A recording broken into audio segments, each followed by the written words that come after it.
সমস্যা সমাধানের উদ্যোগ গ্রহণ না করে বরিশাল সিটি কর্পোরেশনের উচ্চবিলাসী প্রকল্প বাতিলের দাবিতে টাউন হলের সামনে সংবাদ সম্মেলন করে গণসংহত আন্দোলন বরিশাল জেলা। যারা কর্মচারী ছিল, যারা রিটায়ার্ড হয়ে গেছে, তাদের হলো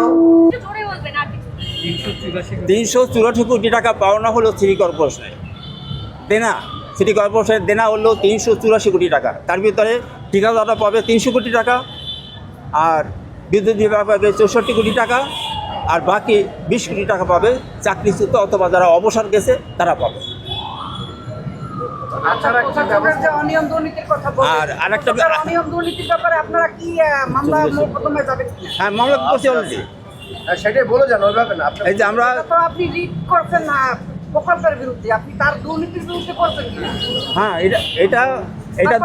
এটা যে দুর্নীতি হয়েছে বলে আমরা এখানে বলছি যে দুর্নীতি করা হয়েছে, এবং দুর্নীতির বিরুদ্ধে আমরা সিদ্ধান্ত নিচ্ছি যে আমরা দুর্নীতি দমন কমিশনের একটা লিখিত দেব, যাতে এটা তদন্ত হয় এবং দুর্নীতি দমন কমিশন তাদের ব্যবস্থা গ্রহণ করে। এখন কি উদ্যোগ নিচ্ছেন? এখন কি চাচ্ছেন আপনারা?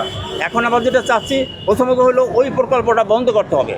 হাইকোর্ট স্থগিত করছে, আমরা এটা একেবারেই বন্ধ চাচ্ছি যে এটা প্রকল্প যাতে না হয়, এবং এই জনভোগান্তির যে সমস্যাগুলি আছে আমরা দেখছি বরিশালে আপনার বর্জ্য ব্যবস্থাপনার খুব খারাপ। আমরা দেখছি যে বরিশালে সামান্য বৃষ্টি হলে পানি জমে।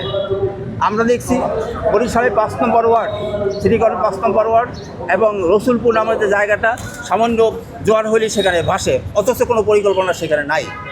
এবং ডেঙ্গুতে বছর যেটা হচ্ছে সেটা হলো বরিশাল অনেক খারাপ অবস্থা গেছে। ডেঙ্গুতে মশা নিধনের কোনো ব্যবস্থা নাই।